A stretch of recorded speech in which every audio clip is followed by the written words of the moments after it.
Hey everybody, welcome back to Breakfast with Bob from the Challenge Championship and the Collins Cup. We're brought to you by Master Spa's Hyperice, Form Smart Swim Goggles, UCAN, HOKA, One, Clash USA, and of course, our Challenged Athletes Foundation. Our next guest, Olympic silver and bronze medalist, Katie Zaferes. I bet that doesn't get very old.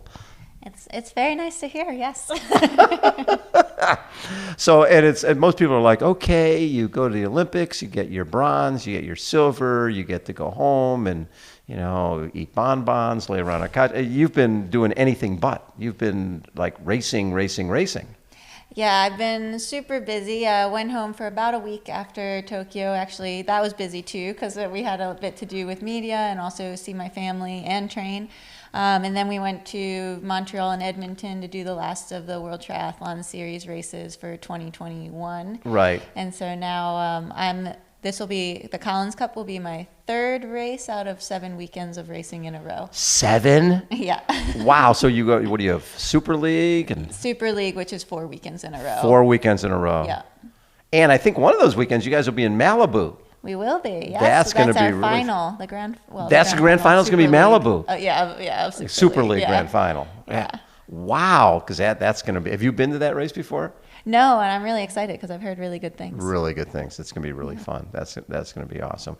So this is unique, right? I mean, Yes. It's funny because I was talking to Taylor a little while ago, and she was saying that, you know, well, Katie and I have been together for the last month. You know, we're sort of used to teams. Yeah. But the other athletes they're like independent contractors. They don't hang out with each other that often. So are there people on this team that a lot of these people brand new to you? And what do you think of this whole concept? Yeah, I'm getting to meet a ton of new people here, both on our team USA, but also just in general because we don't typically see the long distance athletes, and actually probably the last time we saw them was like Island House. Yes, that's right. Yep. But no, this has been really fun. I like just going to the dining hall or the dining area and getting to see everyone and put faces and names and actually meeting them in person because of course like you see the names all the time, but it's another thing getting to know their personalities and getting to just sit down and have a chat. And for me, I'm trying to learn everything I can in these like 5 days that I have to learn how to do non-draft long distance racing. So I've been picking everybody's brains and just trying to see, okay, what am I doing here? Yeah, because your team is very unique because you've got a number of athletes who've been racing for a lot of years with Sky Munch and Chelsea Sodaro and Jackie Herring and Jocelyn McCauley. And then captain's picks, you and Taylor Knibb. Coming right off the Olympics, I think Taylor doesn't own a time trial bike. You just got one. Yes. You've been on it twice? Twice, yes. You're ready. 2 times in Slovakia. Good to go. No, I'm not saying that for real. I definitely, I feel good because I set it up almost like my road bike. Yeah. So I set it up a bit more conservatively. Yes. I won't be in the most aero position, Which is but fine. All the long distancers, they're telling me that it's the best choice, even though I haven't ridden it so much. Yeah. And what's going to be fun is you've got the U.S. women's team, and you guys have the European team of, Daniela Reef, Annie Hogg, Lucy Charles-Barclay, Holly Lawrence, Kat Matthews, Emma Palin-Brown. I mean, they on paper, they're the number one team, but as you know, paper doesn't mean a lot when it comes to racing, right? Yeah, it's all about race day, and especially when you're a team. I mean, we learn that with the mixed team relay all the time, but you have to have everybody show up on the day. And I know everybody's in different places at this race, right? Of like where they're at in their seasons, where they're at with their build-ups and training. So it's really going to be fun to see how it translates to the race course. So back to the Olympics. It's the day of the Olympics. It's something you've been waiting for since Rio. Right, Rio was an eye opener in terms of that scary downhill, and you changed that day from being an athlete who looked at the bike as scary, and then deciding, okay, I need to make the bike a weapon. I need to change my whole approach. Yeah. And when did you start feeling during that whole 4-year process that I have changed. I am a different athlete than I was in Rio. I think it was really step by step over those ended up being 5 years. Yeah. But like definitely like each year kind of built off one another, and like by climbing the podium as well and climbing the rankings each year. I mean, I just feel like there were certain races like in 2017 in Rotterdam, being able to race that course the way I did with having never seen it, and it was in the rain. That was like my first glimpse of gaining a bit more confidence. And Right. then 2018, like barely missing out on the world championship because I like lost focus for a minute in the run, and then all I had to do was beat Vicky, and I was third and Vicky was ahead of me. And so like those are just like the learning moments that have like really shaped getting Yes. me to Tokyo ready, but like were so impactful, and I feel like I just like ticked away more so than had any like specific like, oh, I'm good to go now, but my focus was always be ready for Tokyo. And on race day, the group of 6-7 athletes got away in the swim, but that's been sort of the pattern, right, over the last couple of years, is you've got a group of really good swimmers who can ride the bike, Yeah. and you guys work together well. So you must have felt comfortable with that group, even though it was raining. Oh, for sure. Like I was with the best cyclists in the race possible, being with Flora, being with Jess and Georgia, and really just trusting their ability made me a lot more confident and helped me trust myself taking the same lines as them. Is it one of those things where you don't want to, obviously you want to do your part at the front, but you don't want to basically pull the pack the whole way? Yeah, I think for me, I always tend to do a bit more work than maybe other people would. But also like in Tokyo, the beginning of the race on the bike, I was tired and not like in a rhythm at all. And then by the end, I was feeling stronger and Right. taking more pulls. And for me, like when we're in that pack that's off the front, like we want to work together, because I'd rather run with like 8 people than run with like 30 some. Let's see. So We got 3 medals, and Yeah. there's 8 of us. This is pretty good odds. And if we've got close to a minute, it's really hard for someone to make that up.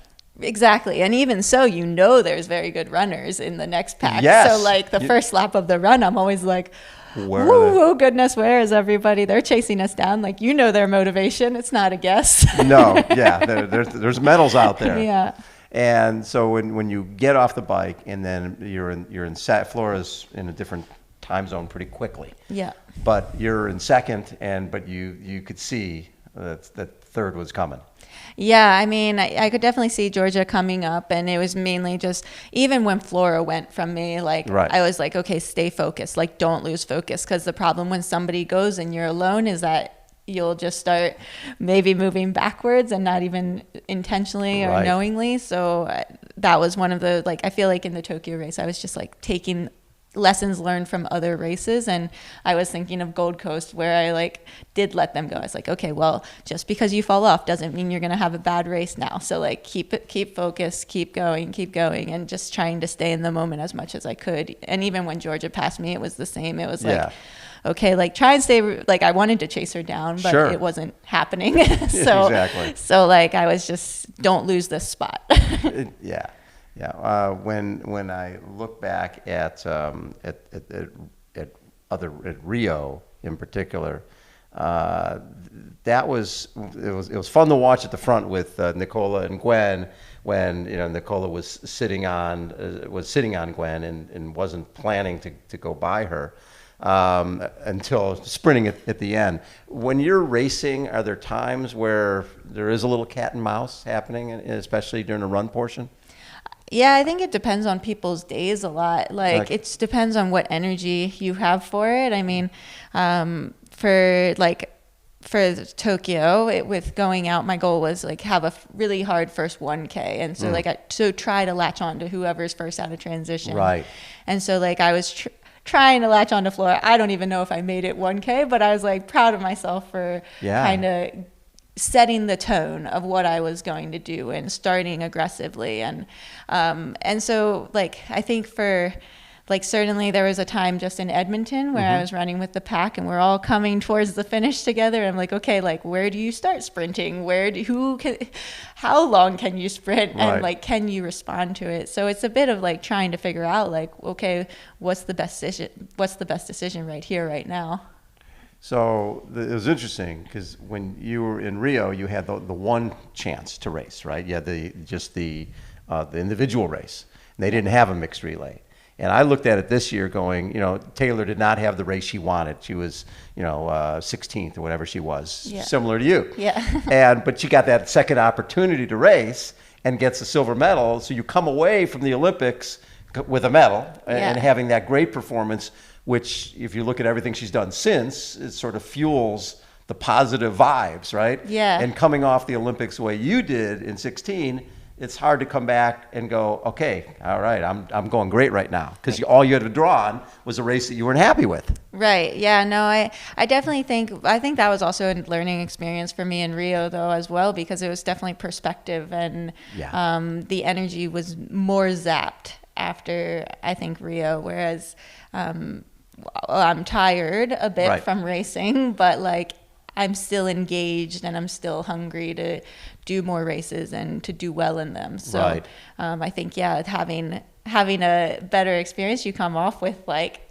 a really good high. And I think one of the best parts is for me going into like Tokyo, it was like, okay, no matter what my performance is, I want to have a good Olympic experience to make sure that no matter how I leave Tokyo, it's happy and it's appreciating what I was given the opportunity to do. And I think Taylor really did that as well. Like, even though she was disappointed in her race, like she was still taking in the whole experience. And then with the relay, doing a phenomenal job for us. And so I think it really does help having that. Obviously, she's gaining momentum as she goes. Yes, I know.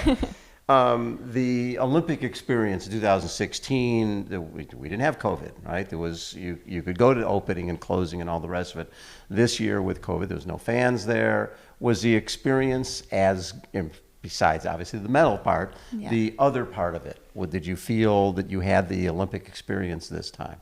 Yeah, I mean, I really did, which I think everybody's surprised by coming from what they've seen on the news. But for me, Rio was a lot harder because we weren't at the venues were so spread out. So our venue was like 2 hours from the village. So we didn't stay in the village all for the lead up of the race.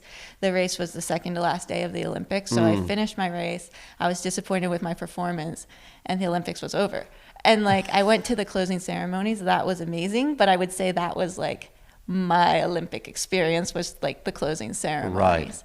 And so now like coming into Tokyo, the whole plan was like, okay, you have this opportunity to redo basically and take it all in. And I thought Tokyo was, I mean, definitely there were things lacking. We didn't get to go to any events. I didn't go to any events in Rio. So like that was the same for me. But I got to meet a lot of the other athletes just in the Olympic Village or in the elevators or like meet the other USA athletes. We got to go, like just people were very happy. Like the Japanese were like who were working the event were like super happy and always smiling. And like when we got the medal and getting to share like the medal with them and like take pictures and things. I mean, for me, it was a good experience, and it was a good experience even before the performances. Well, actually, without friends, family, those distractions, you're more time with your teammates. Yeah. Right? Yeah. You guys are more together. That's a pretty cool thing. Yeah, and especially because like I would say our team, like I know Kevin and Summer pretty well, but Taylor and Morgan I don't see quite as often. Right. So getting to spend time with them during the lead up, I think that only helped our like team camaraderie going into the actual mixed team relay. That when we got to the mixed team relay, like we just felt so, at least I felt like so connected to everybody, and like the team dynamic was just really strong and powerful. And when we were racing, I think you can like see that, because it just, the more cohesive it is, the more power you have as a group. And we had fun, and we were just really, really engaged with one another and really just trying to lift each other up the most we could. You led off the mixed relay. Was that the first time you've ever done that? It is. I was a little nervous. That's a lot of pressure. You've got to set the table. Yes. Yes, I asked, we were like kind of messing around with different scenarios, and ultimately I asked Taylor Knibb, I said, like, where do you feel most comfortable going? And she said third. I said, okay, I'll go first. so I'll take one for the team. Yeah. I'll be the lead off. well, and you've had so much experience. I've had more. Yeah, you've had more experience, and being in that position wasn't going to freak you out. No, and it worked out perfectly. So it all went to plan. So after your 38 races in a row, right? Yes. What is the plan moving forward? You've been to 2 Olympics now. Do you see yourself going, going more 70.3? Do you see yourself staying ITU and WTS? It's 3 years away from the Olympics now, so that you certainly could do another Olympics if you wanted to. Yeah, I think I'm open to like anything for Tommy and I. Tommy's my husband.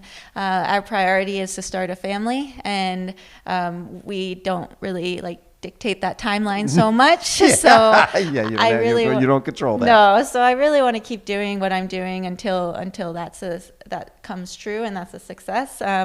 So like for me, I think I'd like to start doing a bit of both between ITU and longer distance, because I mean, this I've said I wanted to do longer distance for like, I don't know how many years, but the schedule is just doesn't always make it happen. Whereas when I got invited to do the Collins Cup, that was a big thing. It was perfect timing wise. I could do it. So we'll see how this weekend goes, and then I'll get back to you on the plan. So the race this weekend, this is the longest race you've ever done. About by double. Yes. By double. On a bike you've ridden twice. On a bike I've ridden twice. Setting myself up for success. Exactly. Across the board.